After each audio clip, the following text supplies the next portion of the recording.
Buck Sexton and Clay Howard present My Penis is Getting Smaller on iHeartMedia. Okay, let me make a prediction. There will be less chatter and less talk and less interest in that show than there is in this podcast. That's about how much influence that's a pretty low bar you set for them. I know. I think I'm going to this. But the amount of pseudo manufactured greatness is going to be the best. I've got Clay Travis on tonight. I just want to say I've heard your new show on iHeartRadio. It's just fantastic. The way that you own the libs. There's nothing like following a legend and bragging about it. Okay, right. It's a smart move. I just want to think you guys are doing a great job, and I heard it today, and it's just tremendous. It's going to be it's what this country needs. It's what the libs need to hear to own them. After 4 months of the dead guy, I think this is exactly what America needs. You should be able to share something.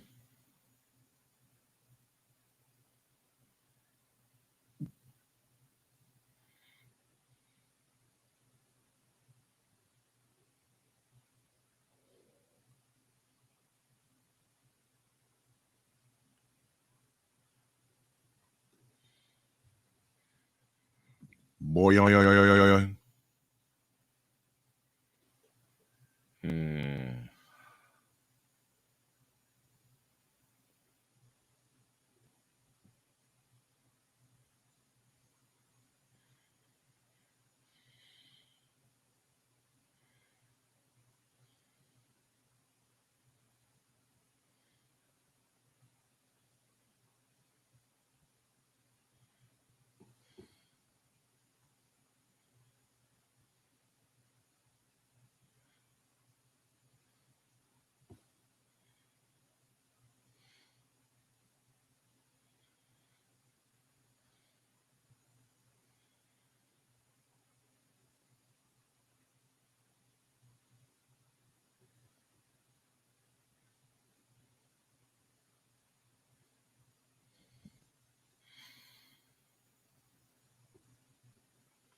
And on this Father's Day, I honor one of the greatest fathers of all time, Mr. Bo Schembechler. And I hope you'll join me in saluting. Oh, shit. Hey, but the good thing is you don't have to choose now between Woody Hayes or Bo Schembechler on who was a better person kind of thing. Suddenly, like hitting a player on the field is an opposing player doesn't seem like that big a deal. Right. Not that one swing on a guy with a helmet on. Yeah. Doesn't seem like that big a deal at all. I've told you this before. I think Woody's son, who was like a circuit court judge in Columbus. Judge, I don't know if he's still alive. Steve Hayes bought the house that my cousins, my aunt and my cousins lived in for forever. He bought their house. Holy cow! Probably 40 years ago, but he did. Yeah, nonetheless. And they did go back and visit, and he was very nice to them. And the Schembechler story continues to divide the family because that one brother is against his own brother for telling like the truth about it, which is psychotic. Have they played the "It Doesn't Count, He Was Adopted" card yet? No, they haven't done that yet. No, they haven't done that yet.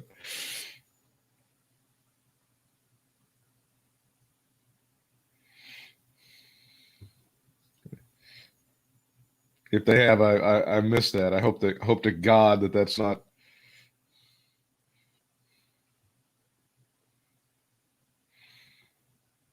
I mean, I tried to play that with Michael Reagan. Nobody would dance with me on it. So,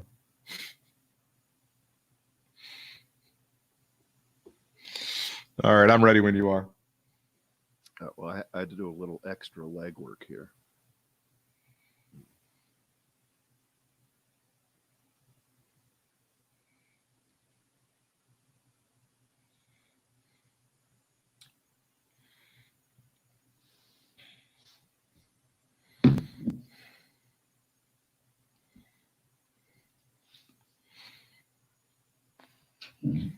Okay, we're good. Hi. Howdy.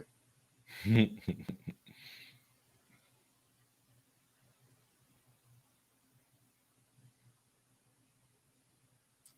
All right. Are we all set?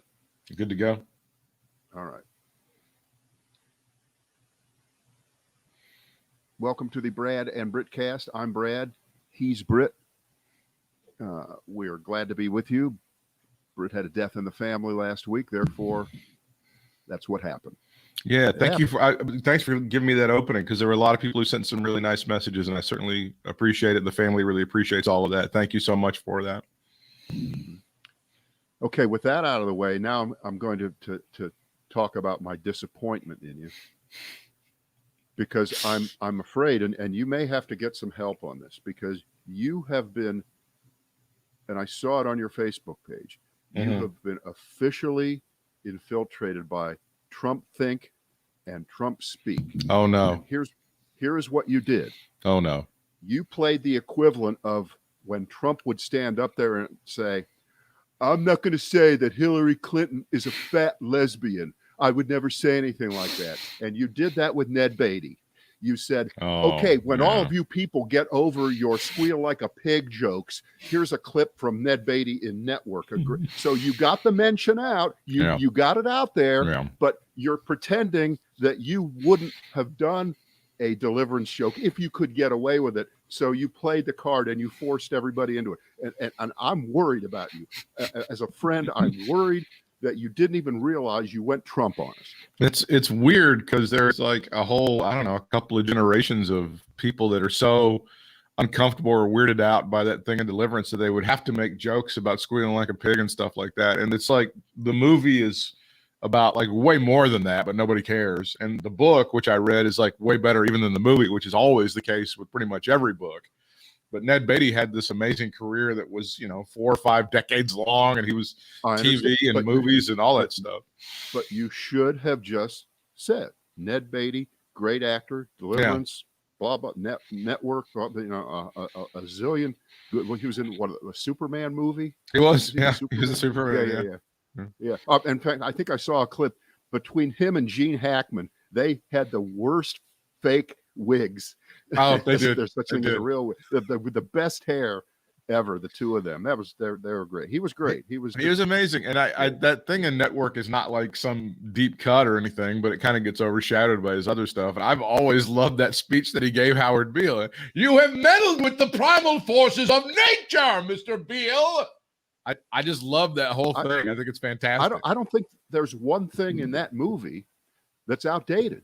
No. And there aren't that many movies that you can say that are, 40 some years, 45 years old, whatever it is, that are as relevant today. So that's one. If it comes up in your rotation, take a look at it. Oh, it's the great Patty Chayefsky, but it's also every actor in that movie is just unreal. I mean, just out of their minds good. And then everything, I mean, everything in that movie is just, as you say, it's spot on. Right. It's tremendous. It's aged well. When the sweat starts running down Albert Brooks's face, it's great. Oh, that's different. It's really that was a 1986 film called Broadcast News, directed by James Brooks. Different fellow. I just undercut my high ground that I thought I was.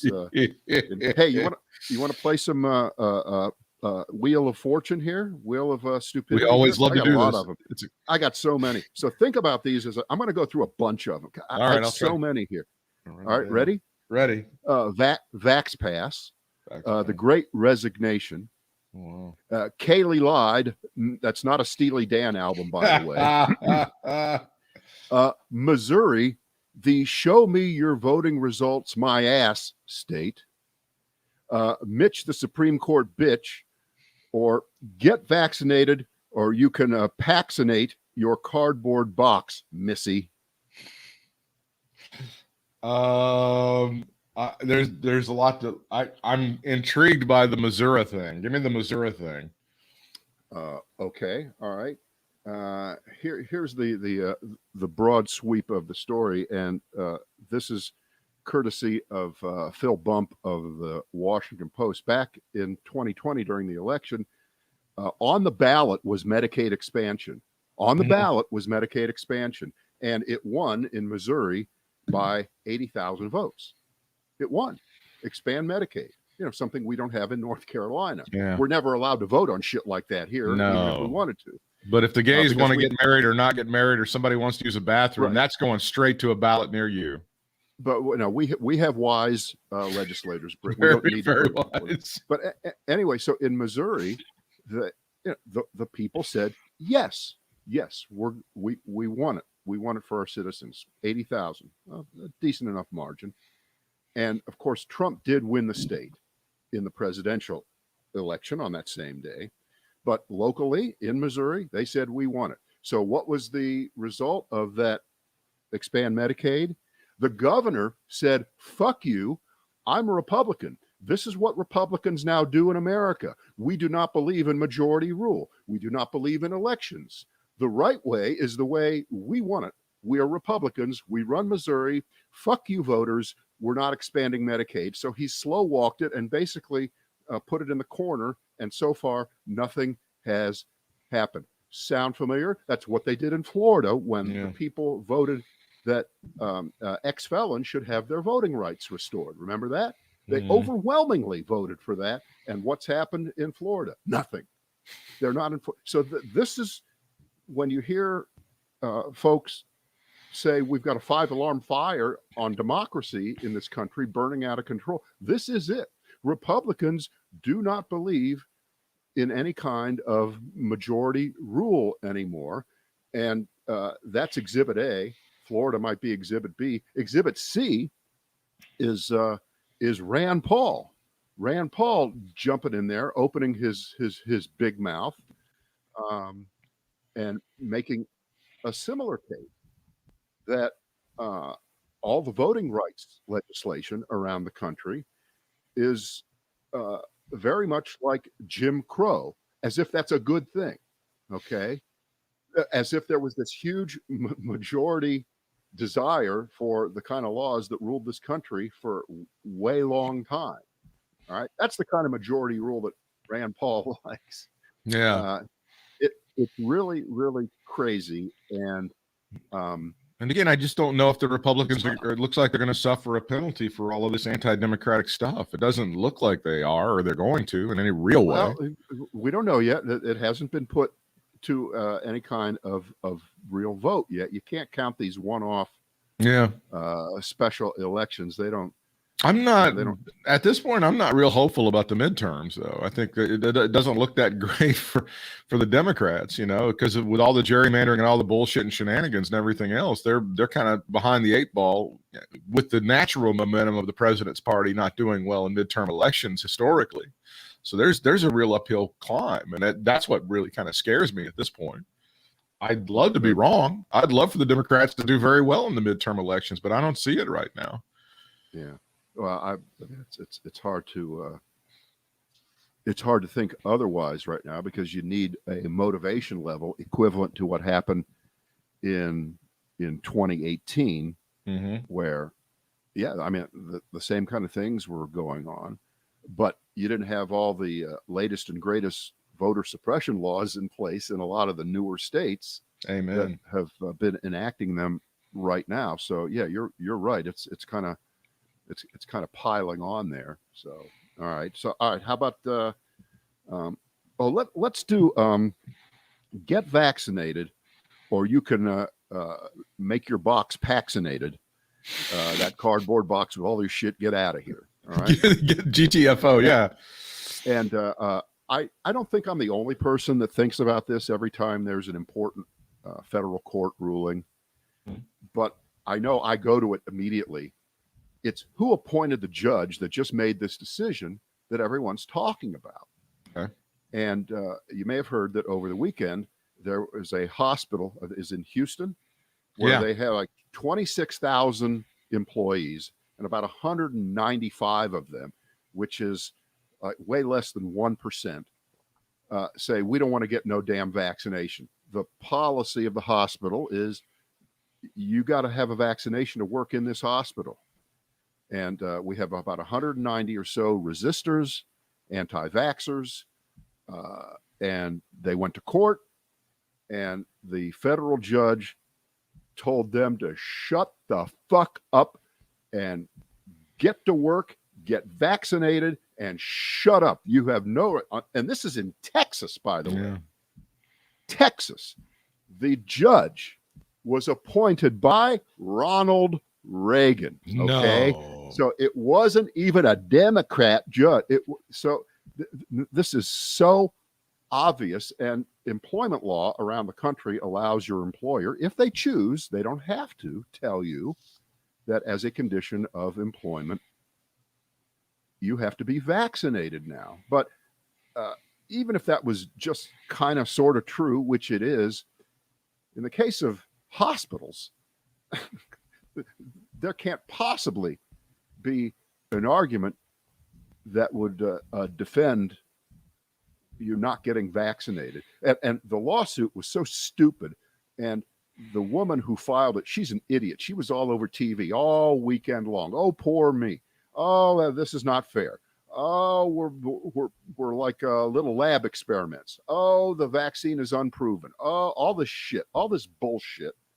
And then she played the ultimate card. She played the Nazi Holocaust Dr. Mengele card. Oh, God, really? Saying that to force you to get vaccinated now is equivalent to what was done in World War II and right before it by Dr. Joseph Mengele in experimenting on, I guess he did all the twins experiments, right? That's how he did a lot of it. Right. Compare. Yeah. This is this, and the judge just ripped her a new one. Just said, "Get the no, you don't do that. Get out. Shut up. Leave. You are done, sir. You are dismissed." So good for him, and this is just totally not. I always ask this question. I got to re-ask it. What other medical advice do these people reject from their doctors? But what other things have they said? I'm going to go out and lick pavement. I'm going to eat stuff well past its expiration date. Fuck that. I'm not going to cook meat to 170 degrees. I'm just going to it doesn't matter to me. I don't need to refrigerate stuff. All of those things are being rejected and should be. Here's a very unsurprising story in a headline right here, Brad.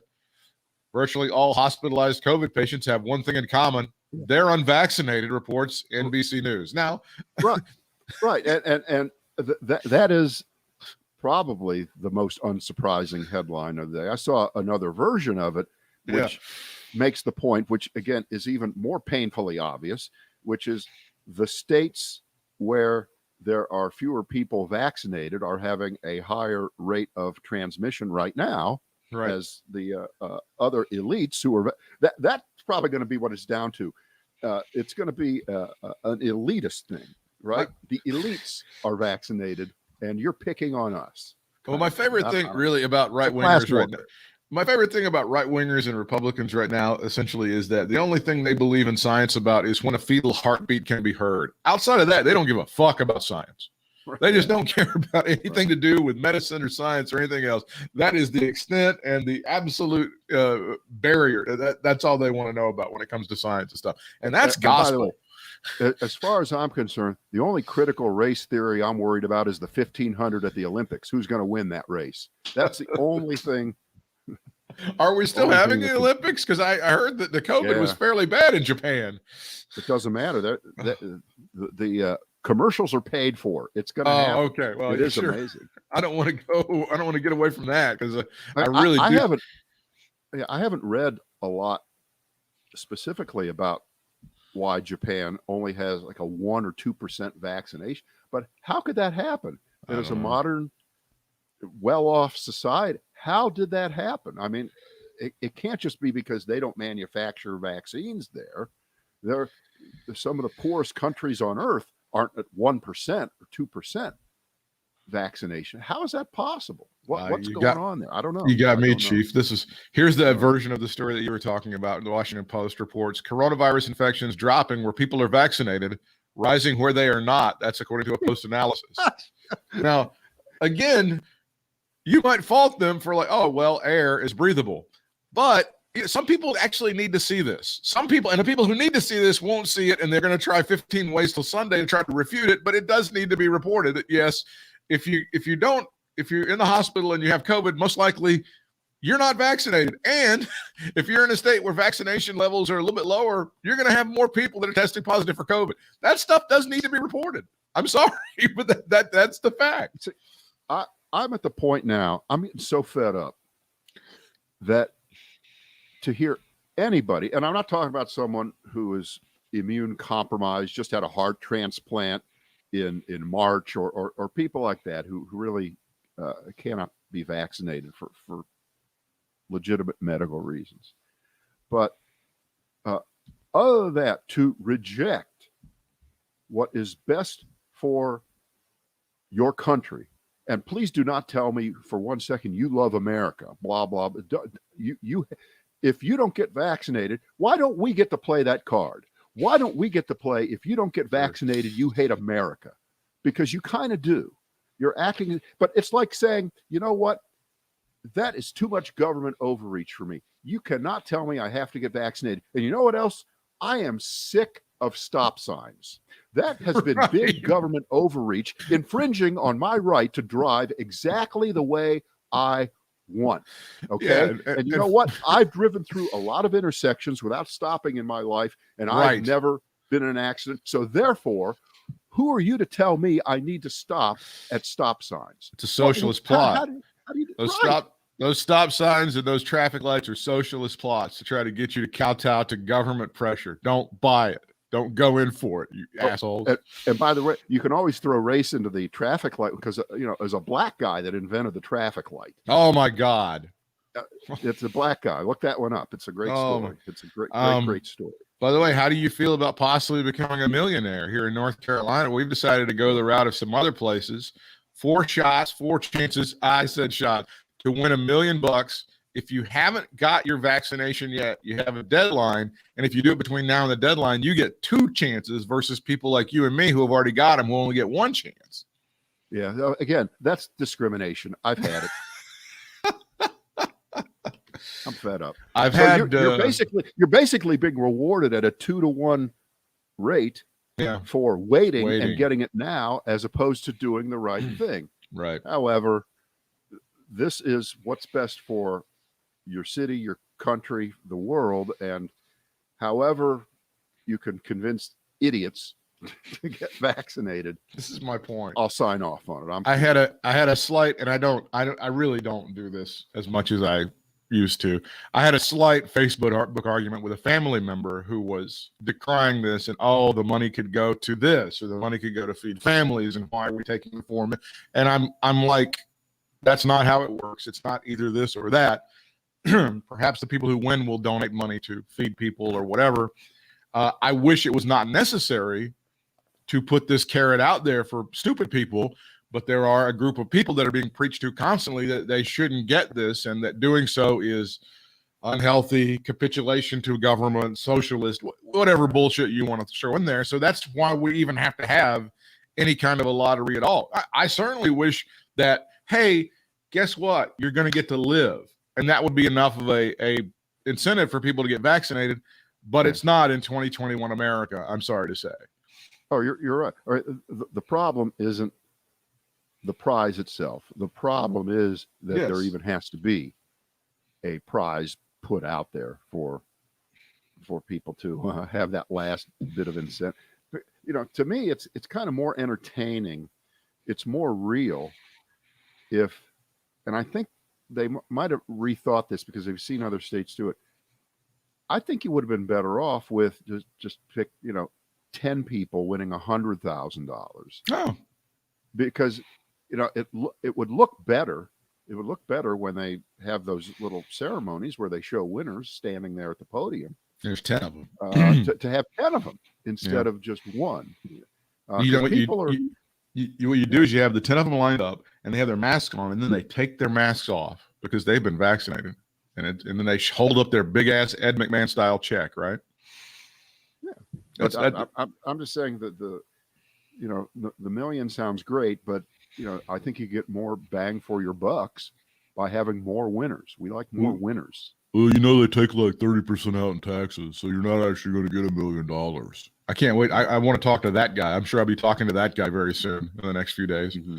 You know, they take a lot out in taxes. You don't actually get $1 million. Oh, I wasn't aware of that. I've never paid taxes in my life. Thank you. I don't know how they work. I'm not aware. Thank you. I appreciate that.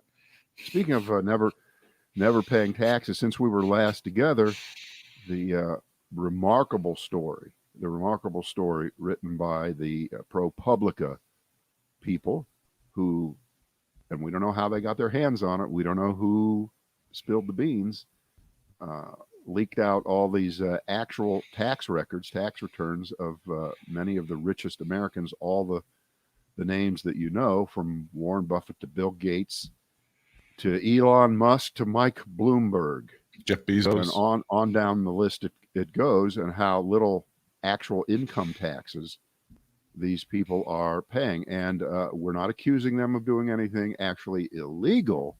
That's Donald Trump territory, okay? Donald Trump hasn't been paying taxes, and you can guarantee that it's because his accountant is full of shit and helped him avoid taxes through probably all kinds of. But Trump is not on this list, okay? He's not that rich, and he's not. So just put him aside. These are like really rich people. These are like exceptionally rich people, and he's just faking it. Right. And the one thing that I learned, or that we should have learned from this, is beyond the obvious of how unfair the actual tax laws have been, and they've been written by people of both parties. This is genuinely a case of, both sides have contributed for decades to making all these rules so that people like this could avoid paying the income tax.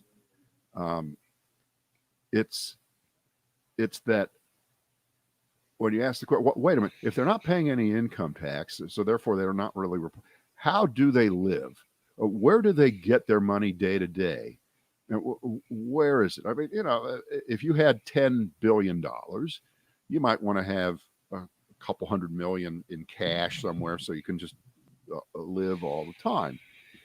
And the answer is that they have so much money that they go to lending institutions and they show you, well, I'm worth 10 billion. I'm Mark Zuckerberg. I'm worth 100 billion. And I'd like to borrow $2 billion. And I'm good for it. You can see I'm Mark Zuckerberg. I'll pay it back. And so they give him the money and he lives off of it. And that's not income. That's a loan. Okay. So over time, he pays it back, but doesn't pay any income tax. That's how they do it.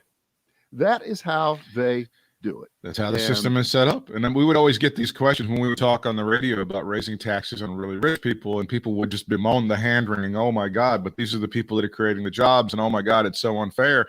And I would always say, well, if we just had a system where these people could hire accountants and attorneys to somehow make them pay zero taxes or way less taxes, if we only could do something like that, then maybe it would be a little bit more fair. Well, they've always had that, but but this gets down to the ultimate argument of income versus wealth. Yeah, because you have to figure out a way to, when someone, it probably shouldn't get this way, but it does, where someone has an idea. You're Mark Zuckerberg. You're a schmuck at Harvard. You're in your dorm room. And you steal this idea from the Winkleshit brothers.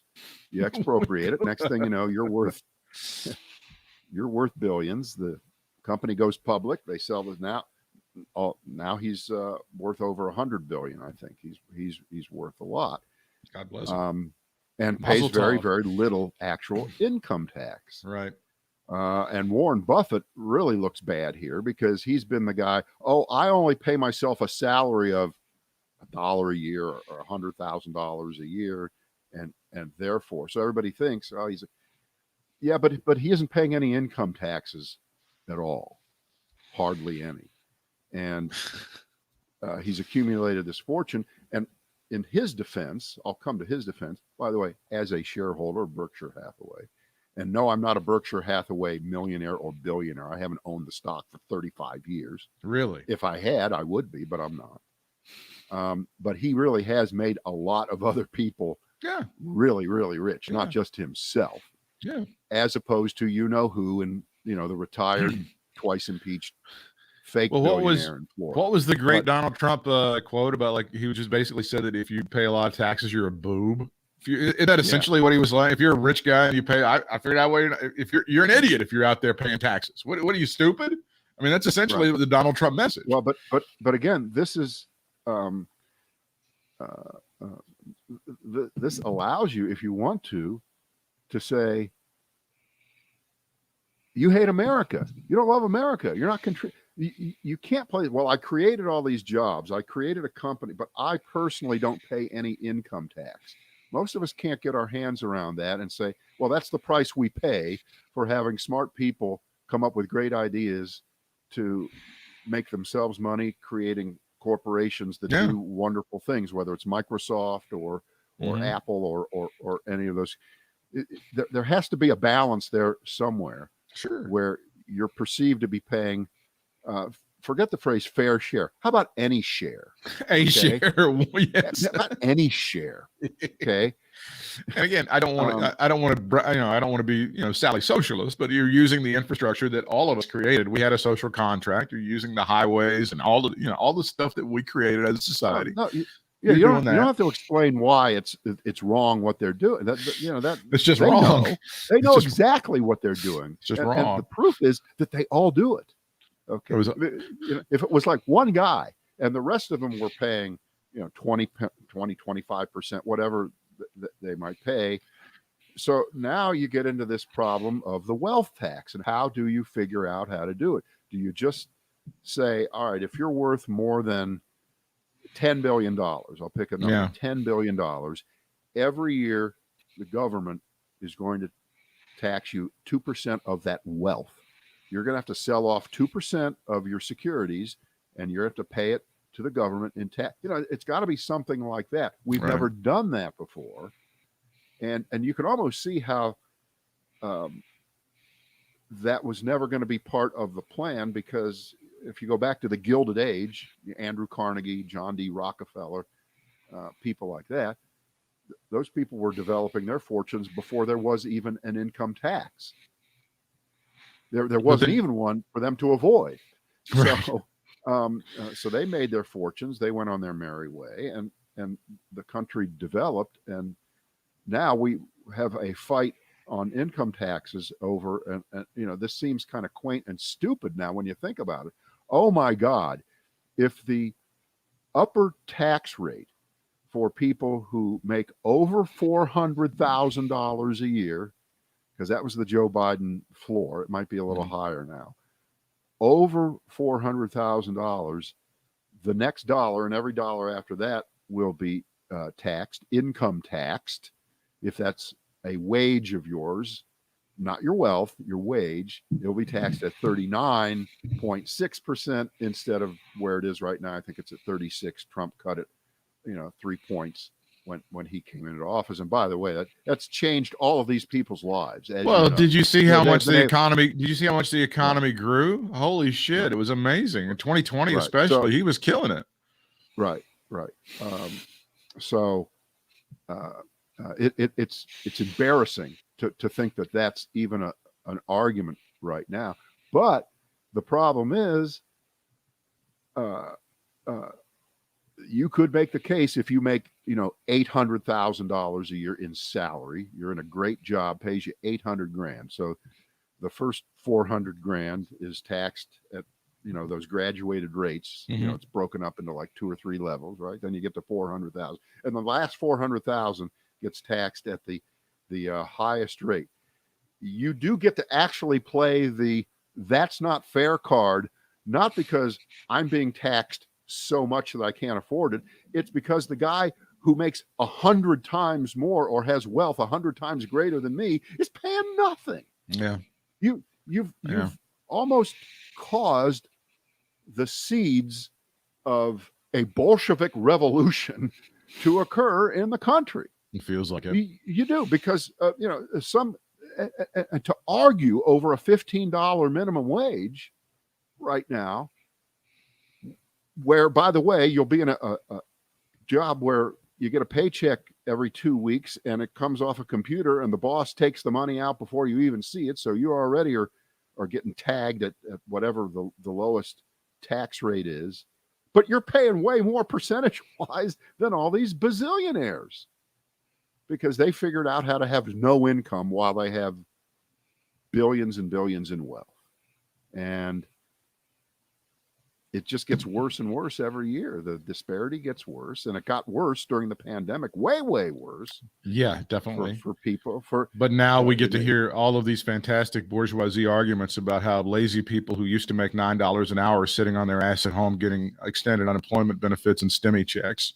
I love that. That's fantastic. I think Chipotle just said they had to raise the menu price on their items 4%.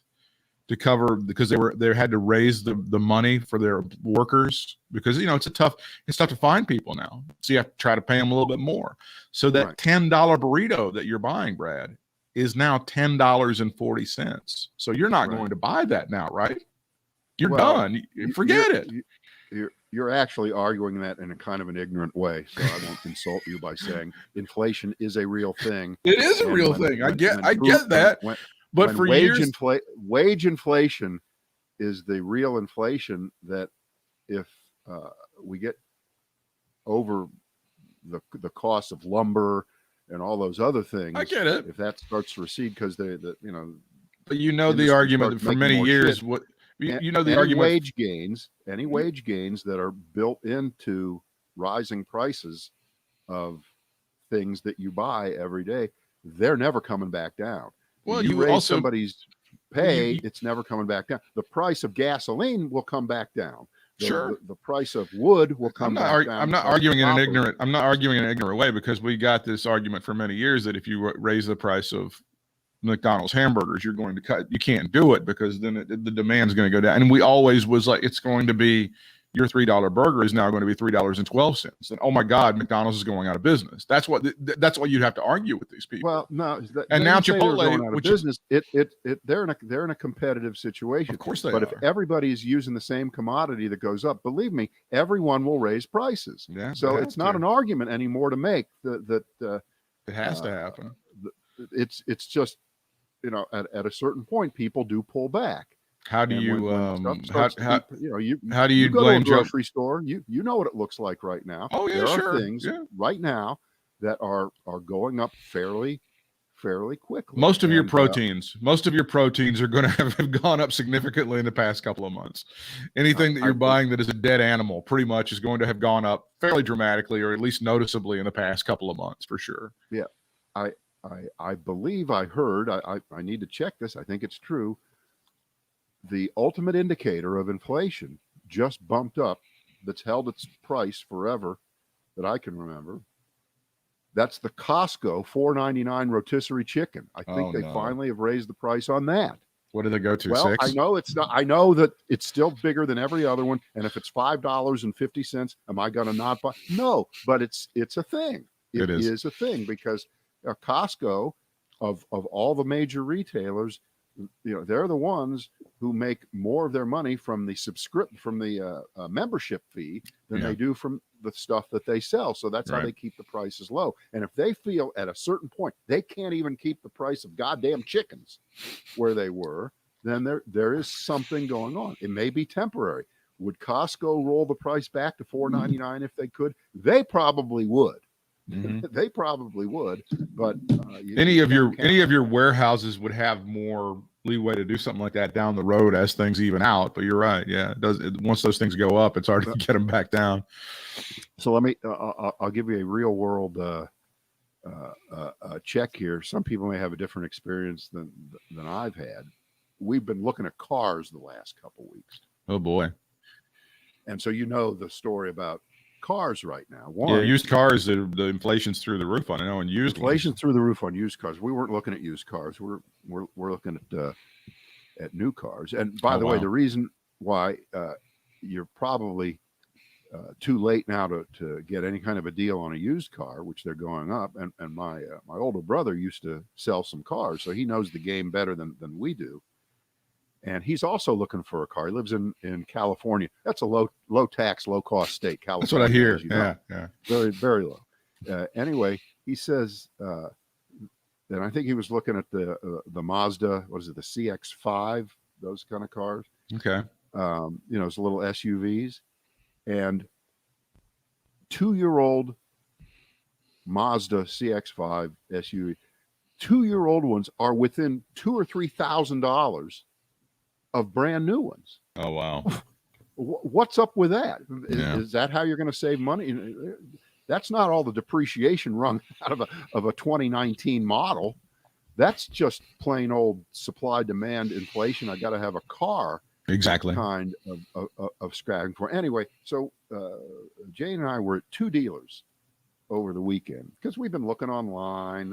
Okay, let's go. And it's true. You go to car dealers right now, they don't have any cars. Normally, when you would go to a car dealer in your entire life, the parking lot would be filled with cars. Crazy right? full, yeah. You couldn't park anywhere. Now they look like a toothless wonder. Okay, there's a million empty spaces. No new cars. No new cars because of the silicon chip crisis shortage. They can't build cars without chips. Well, thanks a lot, Biden. Yeah, Biden did that. That was Thanks his a idea. lot, Joe. Yeah, and so I'll name the dealer. We were Crown Honda. Yeah. All right, and in addition to the fact that how shall I say it? And I don't want to insult any of our people who work in the auto industry or sell cars for a living. Sure, I don't want to lose the account, so be careful what you say about an advertiser. The ad accounts that we have. Sure. But how shall we say it? The quality, the knowledge level of the folks who are, quote, trying to sell you a car at that dealership, for instance, is even worse than ever. The person that we were working with, he might next week be checking you out at Target. Yeah. He knows nothing. Okay, so the way you have to buy a car now, and if you're wondering why Carvana and TrueCar.com and all these places where you just go online, pick a goddamn car, and they bring it to your house, why they are prospering, it's because going to a car dealer, which has sucked since 1902. Since the earth cooled. But the pandemic now has basically cleared it out. It's over. Yeah. It is over. All these dealers are way stations on the way for you to pick up your car, which you will have researched if you're smart and you know which model you want. And sometimes that's not even needed because like that. Sometimes they'll just bring the thing to your house. You don't even need to go to the thing. Exactly. And you're right. And it was just miserable. Really? They had, you ready? They had a total of 3 Honda Accords on the lot. 3 of them. Jeepers. Normally, there'd be 50, right? Millions, they'd have every level because there's about 5 different models of Honda Accords, different. There's nothing there. So what are they doing the jazz about? We can have it delivered for you, or is that what they're doing, or what are they saying? Here's the worst part. Because there are no cars, and because there's high demand, the normal process of dickering and getting a couple $1,000s off, and let me see the invoice, and the sticker price is $32,000, and you want to pay $28,500, and you settle on $29,700. That doesn't exist anymore. They will say to your face, "Fuck you! You're paying the sticker price, or I can sell it to another idiot coming along." Because we don't have very many cars. Well, that sounds like a really successful. That's a good strategy. That's a solid strategy. Yeah. So, we didn't buy anything. What? You didn't go for the fuck you, pay what I tell you to pay? I don't understand. How did that not charm you? Give me my credit card. Just go ahead and ring the fucker up. What are you talking about?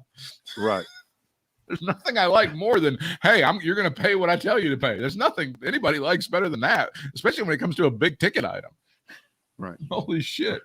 With all due respect, I'd like to beat up Kayleigh McEnany, but I think we need to concentrate on the big story which happened over the past few days, which is that Donald Trump and his Justice Department used Apple as a cudgel against some of his political opponents. And not only his political opponents, but apparently his own attorney, Don McGahn.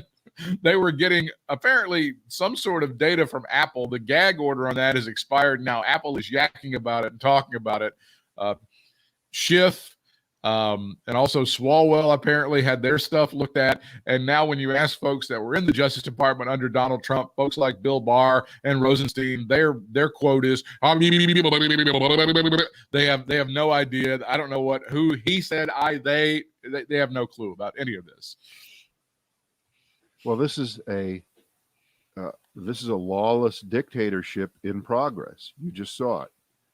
And clearly those three guys have, and I want to use a word that you don't hear very often, colluded to each say that they knew nothing. So you have to then ask the question, which is worse, that they knew nothing? And there really is a deep state of bureaucrats below the political level who just do dirty work, but they all happen to like Donald Trump accidentally. These are career people in the Justice Department, but they accidentally all like Donald Trump. So they did dirty work on his behalf without any leadership from the two attorneys general and Rod Rosenstein, who was, the number two guy, which of course they're just lying. They're lying. It isn't even a discussion point. I don't want to discuss what they have to say. All right. But it wasn't just those three. Yeah. And by the way, you got to give Trump some credit here for bipartisanship, for investigating not only his Democratic enemies, but his own Tom Hagen lawyer, his own mafia lawyer, Don McGahn, who he, of course, didn't trust either. He trusts no one. But you pointed this out a million times over the past 5 years. You do business or you get in bed with Donald Trump, you get crapped on. I mean, and Don McGahn had to know at some point his great loyalty and his fealty to Donald Trump would get paid back in spades by him getting, taking it right in the shorts, as they used to say. I have a couple questions about the whole episode, because this must have been initiated against him when there was all that friction that was talked about in the Mueller report, and McGahn has talked about this already when he's testified, and it's in the Mueller report that Trump told him to send a letter ordering the then Attorney General, it was Jeff Sessions, to fire Robert Mueller, and McGahn just put it in the circular file, and it never happened. Well, didn't McGahn eventually, when he was pressed on this, didn't McGahn go, if you do this, I'm out. I'm resigning. I'm done. I'm going to go play golf. I'm out. So Trump's response is what? Okay, I'm going to sick the FBI on you, and I'm not going to tell you. Right. You're not going to know about it. I'm going to treat you as much of an enemy, because anybody who doesn't do everything to the letter that Donald Trump wants is an enemy. So we're down to, did he do this to Don Jr. and Eric and his wife and Ivanka? We need to know that, because that'll probably come out next. That'd be the greatest. That'd be the greatest. So then we have to, a judge did have to sign off on this. So who was the judge who signed off on what apparently was just a pack of lies that must have been told to that judge in order to move this forward and allow these people to have their phone calls metadated, where they just find out who you're calling. They're not listening into the calls. So I guess that's going to be the Trump defense. Well, I didn't wiretap them. We just found out who they were calling. Reporters, right? CNN, Washington Post, New York Times, and, right? Schiff and Swalwell and McGahn, and by the way, a bunch of other people I think in the Justice Department also were followed. Also, so first of all, a judge signed off on this, and number two, why is it that Apple gets into every headline? They didn't do anything wrong. They followed the law. Yeah, they followed the law. Why isn't it the carriers? Why isn't it the big three carriers? Because they're the ones with the record of who you call. I don't know. Does Apple have all your phone records? If you're an iPhone user of who your text, maybe they do. Possibly. They thought Apple was a. Now, by the way, the CEO of Apple, Tim Apple, remember that? Yeah, Tim Apple. Yeah. So I wonder. Yeah. And I guess we're going to have to get an accounting and we will, from Tim Cook. He'll be able to talk here very, very soon about this at some point, what this was all about. But again, it's not on them. It's not on them. It's, the power of government. One of the first original sins of Donald Trump in 2016, I'll remind you, when he was running for president, was that there was a terrorist attack in California, and Apple was not going to release the data from the perpetrators. And he called for a boycott of Apple. He called for that while he was on the campaign trail. It was a very successful boycott. No one has heard from the company since, and the stock plummeted. So as you're well aware, going back to your 2016 history, but that was one of the Donald Trump versus Apple kind of conundrum is I find kind of delicious. There you go. Well, I mean, they're the big dog, and now that one of the things that they sell in their marketing is security. They got that Apple with the little lock on it, and they're like, hey, if you got shit, it's under wraps. Your wife will never find out who you're banging. All of that stuff is kind of part of their is. Well, that's true. But the one thing that cracks this is a subpoena, and it's almost kind of shocking that they followed the law. You wish they wouldn't have. You wish they would have told, right?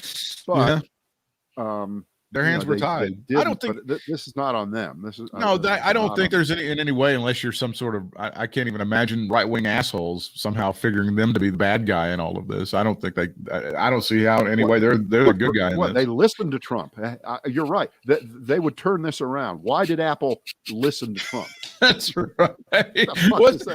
Wasn't that an argument that they used to make when he was in office about, well, yeah, he told them to go do stuff, but they didn't do it. So there's no crime. Like he told them to go fire like 100. Like he would tell his advisors, go fire all of these people. And they would go, no. And so that, his supporters would go, well, he said to do it, but they didn't do it. So there's no crime committed. Everything's fine. Everything's good. Right. That was like an argument that was made several times during the good old Trump days. Why did they do what he told them to do? But Don McGahn, the White House counsel, who will be played in the movie by John Dean. He should. He has a very, very shady history. He has a history of doing all kinds of shady things as a lawyer, and he's worked for some of those big sleazy law firms. But if you're Donald Trump, okay, that's the guy I want. Okay, that's the guy I want. But even that guy, at the moment of truth, when it came time for Don McGahn to indict himself as a co-conspirator in all of this, told Trump, that's a bridge too far. I'm not going to go to prison for you, and I'm not going to fire Robert Mueller, and I'm not going to tell Rosenstein to fire Robert. We're not going there. So that is to his credit.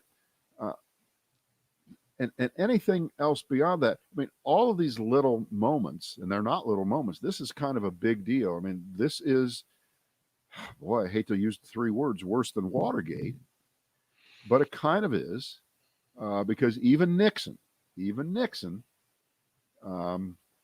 did not do this. He did not do this, and he was rebuffed when he tried to do something similar with the CIA. To get, I mean, Trump really is worse. He really, really is, and he set a precedent for these little mini Trumps out there, the Ron DeSantis's and the Josh Hawleys and the Ted Cruz's, thinking that, I don't know, are they going to go out there and campaign and say that Donald Trump is a victim in this one too? Is this another witch hunt? Yeah. Are they going to try that? And by the way, go ahead.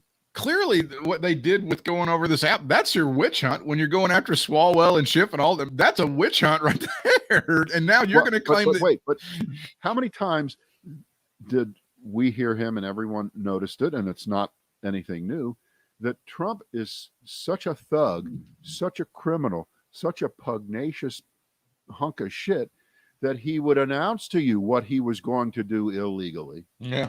Or say, I have the right to do anything I want because and then he would do it. Yep. Well, he said over and over again that Adam Schiff is the most dishonest guy. He ought to be investigated. He ought to be arrested. Well, guess what?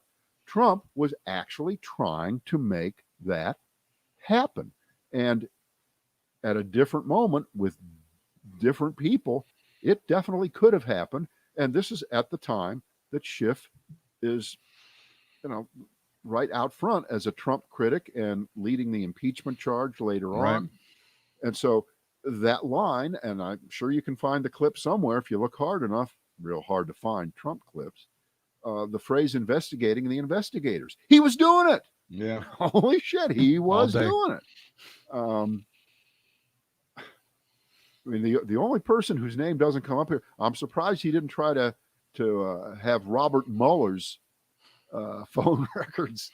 Well, stand by. And maybe he did. We don't know about it yet. Stand by. Right?